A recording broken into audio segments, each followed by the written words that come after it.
Hello, everyone. My name is HM1 Dylan Marone from NMRTC Bethesda, and today I want to show you a relatively short video about the LaDR, the Learning and Development Roadmap. You can access the LaDR through my Navy portal, as well as the Navy Cool website or the Navy Cool app. So we're in my Navy portal right now.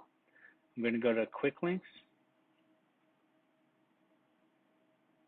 Navy Cool, and this will take me to the Navy Cool website. I'm going to go up top to rating, and since I'm a corpsman, we're going to be looking at the corpsman LaDR.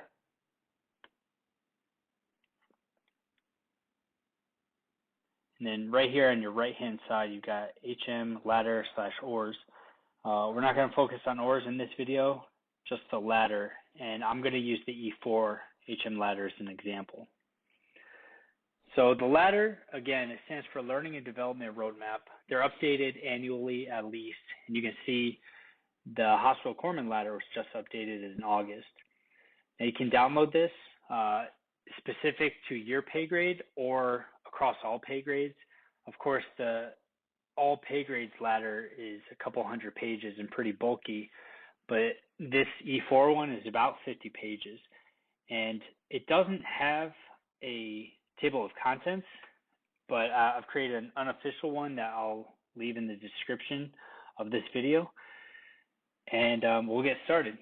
So the LaDR, it's a career mode roadmap for enlisted from hospitalman recruit to master chief. And you can see there's some notes up front, and then we're looking at this chart. And this first section, it shows HM career path for the active component. The next two sections will also show it for full-time support and the reserve component, as well as CELRES. So I'll be honest, I used to think the LaDR was just this chart, which shows some pretty obvious information. I'll bring it up, as a third class, years of service in this first column. It will show you what two ranks you will be in this time, the average time to advance in that time, commissioning or other special programs available to these pay grades, your seashore flow, as well as your typical career path development. And so I used to think the LaDR wasn't that impressive or informational because of that fact. I was like, okay, how much can I learn from this chart? Yeah, I get it. If I'm in 9 to 13 years, I should be either a chief, a first class, or a second class. Here's the average time to promote to those pay grades, and then I'll be on my third seashore rotation. I should be holding the job of an LPO, general duty corpsman, technician, and that's all I thought the LaDR was. But as I already told you, it's about 50 pages, and I missed out on a lot up until a couple of years ago. At the bottom of this section, there's some more notes on the community itself. And again, this is just corpsman community. You'll see that our seashore flow is defined by your NEC. Some NECs are pretty shore-centric, like the corpsman rating itself. Pretty shore-centric, so you have a lot of people that want to go to sea. Past here, there's some really good bullet points and considerations for advancement from E6 to E9, but don't think it just applies for E6 to E9. This is across all pay grades. We're looking at sustained superior performance is the top factor for promotion. That applies to all pay grades. Extra consideration should be given to those who are in qualifications outside their normal job scope to enhance unit mission readiness. Again, you don't have to only be an E69 to be getting qualifications outside of your normal job scope. So very good reading right here. Things to consider. If you do want to stay in for the long haul and are looking at chief, these buzzwords and roles are what they're looking at. Again, like I said, here's the full-time support corpsman career path. So we'll skip past that, but in the same format as was what we just looked at for the active component. And then we've got the CELRES career path. Another chart. A little more past that. All right, again, this is the E4 Petty Officer Third Class Hospital Corpsman LaDR. Here's some required skills training. Required for us, depending on your platform where you're stationed. You can see if you're a corpsman, you've been through Hospital Corpsman Basic School in Fort Sam. Dental assistant, HMSB, that's a requirement for us. And here's some other ones depending on, again, where you're stationed. Enlisted warfare qualification, depending on what platform. You could be with the Marines, aboard ship, with special units. And here's some recommended skill training. We've got Hospital Corpsman Rate Training Manual, the Navy Rate Training Course, formerly known as non-residential training courses. You got FMTB, cold weather medicine, mountain medicine out in Bridgeport.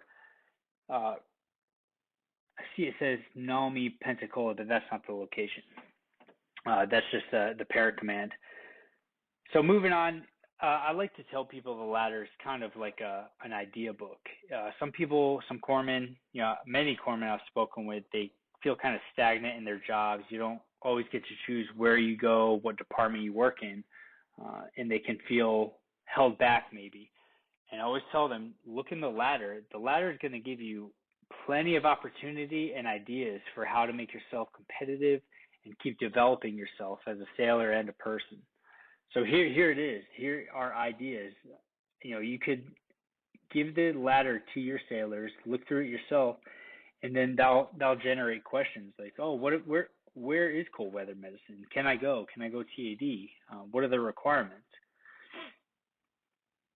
Past that, here we've got all the Navy Enlisted Classification Code opportunities, and we already know the corpsman rating has about 40, I think just a little bit less than 40 NECs, and they're all listed right here. It's got the course length. You can see the course identification number. They can search through the CANTRAC for and learn more about the NEC itself. All right, past the NECs, if you want to print this out or edit the PDF, you can be updating this every time you're at a new command. Complete that reporting 60-day career development board. I'll be honest, I've never completed these myself at a CDB, at a reporting 60-day, but I mean, it could be helpful. It looks like it would be very helpful. A lot of these things are already on your CDB paperwork, which can be local. Career development boards, dates you completed 24, 48, and 60 months if you're at a command for 5 years. Just things you can make notes of if you want to print this out and have handy. Here's a good record review checklist. Coming in the ranks, it's easy to not be sure like what all records are important. Your ESR, what's the ESR? What's the difference between that, your PSR, and your OMPF? OMPF, that shows you'll access through Bupers online. Your ESR is through the NCIPS website. Electronic training jacket, you can access through My Navy Portal and Fleet Temps. All right, moving on. Another list of qualifications you may have the opportunity to get depending on your platform. You see these are a bunch of seashore general qualification, watch standing qualifications. Many of these personally I'm not familiar with. I haven't been stationed on a ship or deployed on a ship, but I mean, this is the list of what may be available depending on the type of ship. Here we've got mandatory warfare qualification for enlisted sailors assigned to designated warfare qualifying commands. You've got aviation, expeditionary warfare, fleet marine force, Seabee, sub, surface. And then here's a rate-specific department qualification, medical department, JQR, PQS. Again, as a junior and even a senior leader, you can be looking at these. You don't even have to be necessarily in a leadership role. But again, the LaDR is the idea book. This is what should be generating ideas for you to make yourself stand out, a better sailor, a better asset to the command and your ship and your peers. All right, on this section is all the credentialing. This is kind of the Navy Cool section. All these certifications and credentials, Navy Cool will pay for at least the exam itself. Most oftentimes the maintenance of the certifications, the annual maintenance fees, as well as sometimes, more rarely, the training for these. Don't get caught up on the target pay grade, E3, E4, E5, E6. Navy Cool doesn't discriminate. This is kind of a recommendation, but if you're an E3 that wants to take a certification exam, recommend or targeted at E6s, and you meet the qualifications, you can. There's really no question about it. So there's literally hundreds of credentials, certifications, two different words, but the same thing within the ladder. And again, this is all Navy Cools, baby. Navy Cool will pay for all these, like I said, and a little past them, we've got leadership credentials. And these are not specific to a certain rate at all. But unfortunately, you do have to be an E4 and above. So E3 and below, focus on learning your job, increasing your skills as a corpsman, or whatever rate you are. Once you make E4, Navy Cool will fund these certification exams. All right, lastly here, we've got USMAP, United Services Military Apprenticeship Program, and the different apprenticeships you can enroll in as a corpsman. All right, all related to the corpsman field or the general specialty field. You got computer operator, counselor if you're in a career counselor position, and then you can see the list of other medical related apprenticeships that USMAP will issue a certification to if you complete all the hours. All right, past here, we've got post-military occupations, and there's a lot. As a corpsman, in the medical field, these are the different occupations you can hold, after your medical career, whether you want to do a 5-year contract or stay in for 30 years. Again, an idea book. You can look at all of these. I also want to mention the ladder, the PDF version online. A lot of these are clickable links. As you can see, oh no, that took me out of it. Let me go back. A lot of clickable links within the ladder.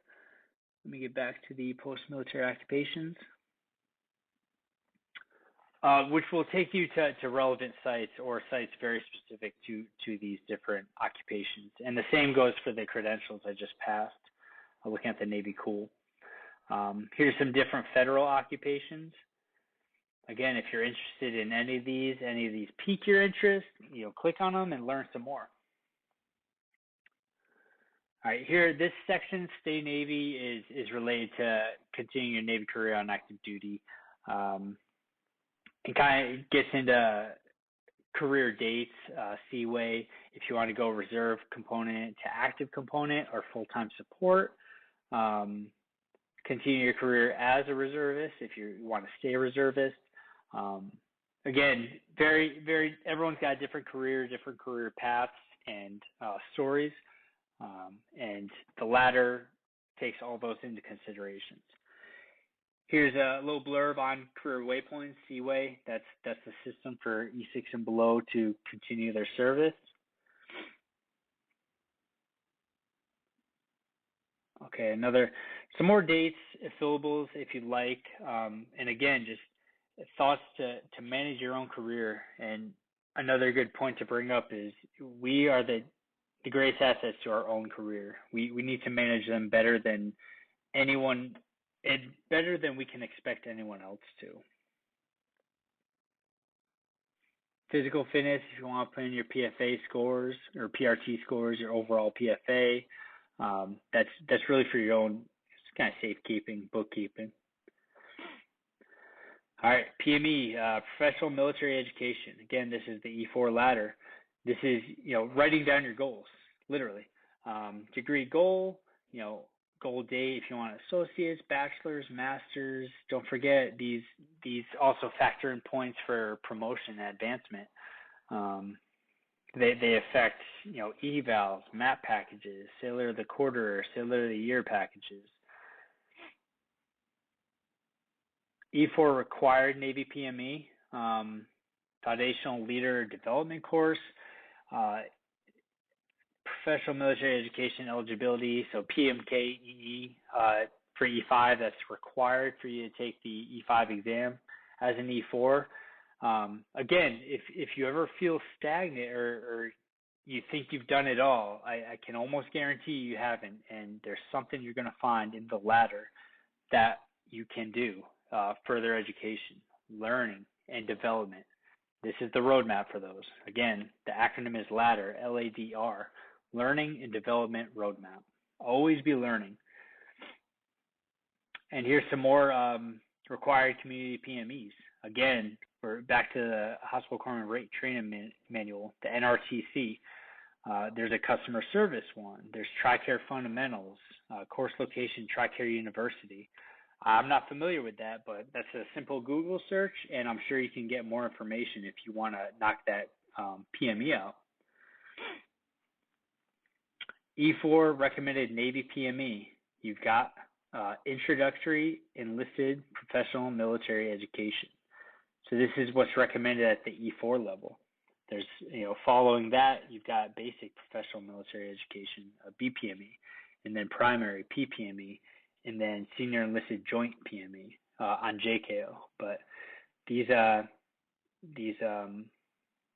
all of them but the Joint PME are all in Navy e-learning. Again, ideas for days in this book, about 50 pages of ideas. All right, now we're looking at reserve points. So again, there are sections that double down and hit the active component plus the reservist. So we're kind of repeating. Navy Professional Reading Program, the PRP. The Chief of Naval Operations has the Professional Reading Program maintained by his or her managers at U.S. Naval War College, and so it's lists of books. Keep reading, keep learning. Always be trying to better yourself as a sailor and a citizen, really. You got the MCPON suggested reading as well. And then E4 recommend community reads. All right, so in the Corpsman community reading, you've got Corpsman Up, Doc, Heroic Stories of Medics, Corpsmen, and Surgeons in Combat. Again, Corpsman Up with an exclamation mark. Flags of Our Fathers. So some motivational books here. And now all pay grades voluntary education. And now we're looking at college. Here's recommend occupational related associate's degrees for corpsmen, health science technology, business admin, information systems, and then the recommended occupational related bachelor's and master's degrees for corpsmen, health admin, business admin. And don't forget that these degrees, if you're pursuing them, they can also lead to commissioning with several different commissioning programs that the Navy offers, like MECEP for nursing and MSc IPP for healthcare admin, pharmacists. There's actually a pretty decent umbrella under the MSc IPP, the Medical Service Corps In-Service Procurement Program. And then we've got some more general information on voluntary education. We're looking at the Navy College program, the website or the link to that website, TA, how to access your joint service transcripts, how to update them. That's very important as well. If you're getting credentials or outside education, or maybe your college, if you are going to college or taking college classes as well. Usually they update automatically on your joint service transcripts, but not guaranteed. So there's always a way to kind of consolidate all your education into one place on your JST. A couple more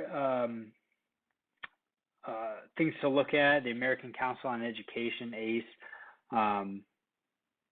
vocational certificates, college credits by testing CLEP if you can test out of classes, as they call it. Unfortunately, I don't have any experience there, but I wish I did.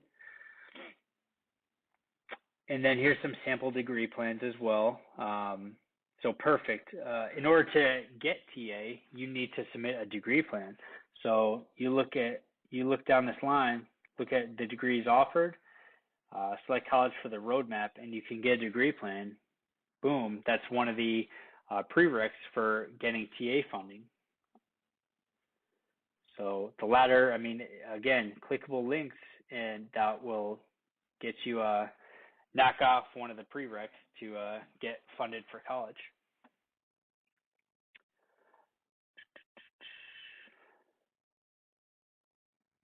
Okay, and here's some different college classes. Type lower level. Expected that a hospitalman, E3, E4, E5 can knock out.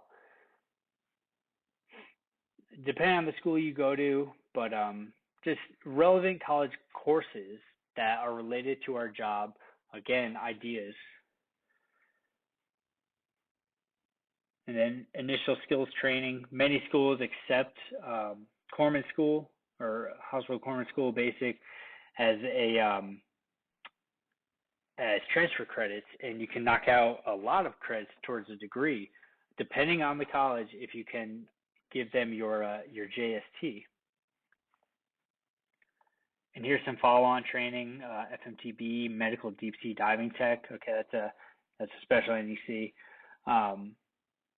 But the number of credit hours you can attain from doing each of these courses, completing them, or modules. And then we've got some more links for education. And then at the end of it, like many other things, there's references to all that was mentioned within the ladder. And that about sums it up. Again, this ladder you can see is 49 pages. This is the E4 Corpsman ladder, Learning and Development Roadmap. And if you treat it like a book to generate ideas, I mean, I don't know if you have enough time in a career to knock it all out. There's so much it talks about that will make you a better person, sailor, leader, an asset to your command.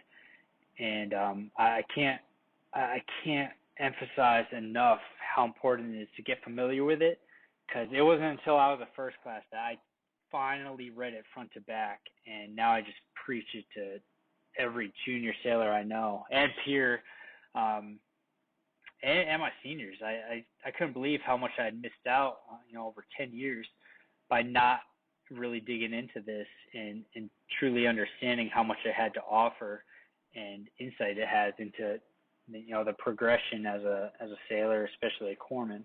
And remember, each rate has their own ladder.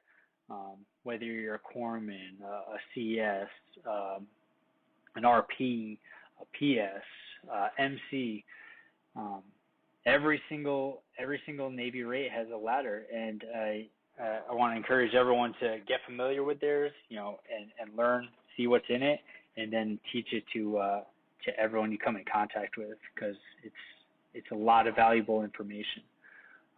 Again, in the the description of this video, I'll put an unofficial table of contents and some timestamps for the video, so you can skip ahead if you'd like. I know it did take a little while just because the ladder is so long, being 50 pages, and this was a brief overview of most of the sections. I'll admit I'm not totally familiar with everything in here, just because I don't have the experience of everything in here. But I hope you learned something, and please share the video, share the ladder itself with your peers and your team. And thanks for watching.